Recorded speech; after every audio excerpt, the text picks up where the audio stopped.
rồi chụp về rồi đây nó xài phở tới cái miếng này ở đây thấy phải oi mới kìa thùng bỏ về cái gì có là có bị đo này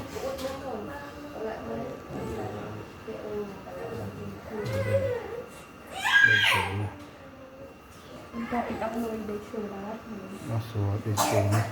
bên này treo ở đây rồi cho mình ấy treo cái cổ mới được nhá